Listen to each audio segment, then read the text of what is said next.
Après avoir accouché, mon mec m'a piqué mon lit à la maternité et il m'a laissé dormir sur le fauteuil. Mon ex ne voulait pas venir nous chercher, le bébé et moi, à la sortie de la maternité parce qu'il préférait aller à la cueillette aux champignons. Juste après avoir accouché, j'ai dû faire le ménage dans toute la maison pour que les parents de mon conjoint viennent voir notre enfant. J'ai encore reçu beaucoup de témoignages, on va les lire ensemble, c'est parti. Je venais d'accoucher, il a pris ma place dans le lit pour dormir avachi et moi je suis restée assise sur un fauteuil pas confortable. Sachez que ce n'est pas la première fois que je reçois ce genre de témoignages où c'est des femmes qui sont en train d'accoucher et le gars leur pique le lit à la maternité.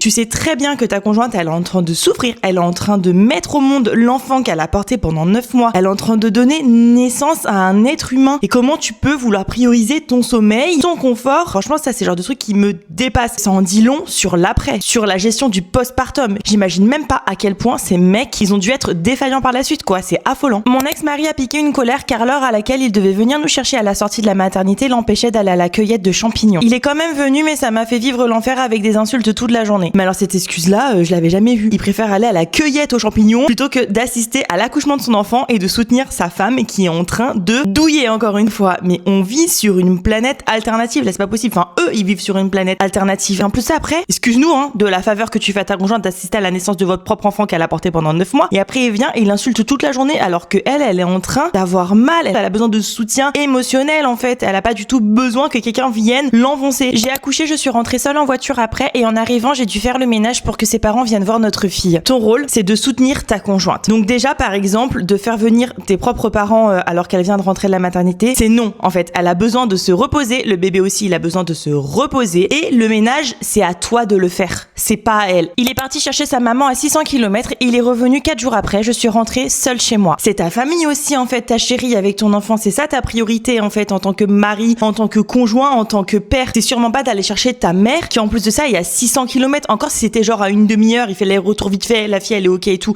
machin. D'accord. Mais à 600 km, c'est-à-dire que tu l'as abandonné en plein postpartum en fait. C'est vraiment mesquin. N'hésitez pas à continuer de m'envoyer vos témoignages sur la façon dont vous a traité votre conjoint ou votre ex après avoir accouché. Et aussi, je prends les témoignages sur la façon dont il vous a traité pendant la grossesse. Voilà, je vous fais du gros bisou et je vous dis bon courage à toutes.